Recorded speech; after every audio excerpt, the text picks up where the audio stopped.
BJP ప్రభుత్వం మహాత్మా గాంధీ పేరును అవమానపరిచే విధంగా వ్యవహరిస్తోందని మంత్రి పొన్నం అన్నారు. ఉపాధి పథకంలో గాంధీ పేరును తొలగించి బీబీ రామ్జీ పేరును తీసుకొచ్చిందని తెలిపారాయన. సిద్దిపేట జిల్లా హుస్నాబాద్ గాంధీ చౌక్ వద్ద కాంగ్రెస్ పార్టీ 140వ ఆవిర్భావ దినోత్సవం సందర్భంగా గాంధీ విగ్రహానికి పూలమాలలు వేసి నివాళులర్పించారు. ఉపాధి హామీ పథకం నిర్వీర్యం చేస్తూ కేంద్ర ప్రభుత్వం తీసుకొచ్చిన బిల్లుకు వ్యతిరేకంగా నిరసన తెలిపారు.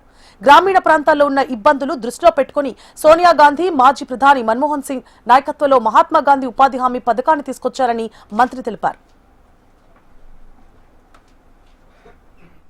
దృష్టిలో పెట్టుకుని సోనియా గాంధీ గారి నాయకత్వంలో మన్మోహన్ సింగ్ గారు మహాత్మా గాంధీ ఉపాధి హామీ పథకాన్ని తీసుకొచ్చినారు.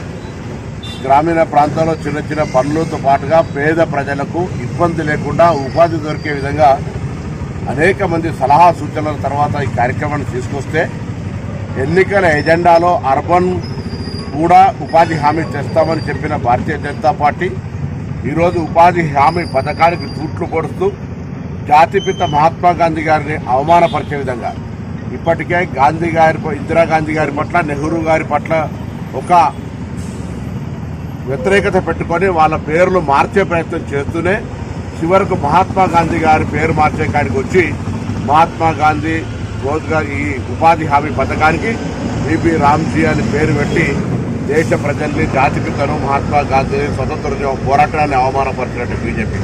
అందుకే రేపు రాష్ట్ర వ్యాప్తంగా గ్రామాల్లో సైతం గాంధీ గారి ఫోటో పెట్టుకొని ఉపాధి హామీ కార్యక్రమం అందరూ కూడా కలిసి ఈ కార్యక్రమం రూపు మార్చొద్దు, పేరు మార్చొద్దు అనేటువంటి డిమాండ్ మీద ప్రొటెస్ట్ చేస్తాం. కేంద్ర ప్రభుత్వ వైఖరికి నిరసనగా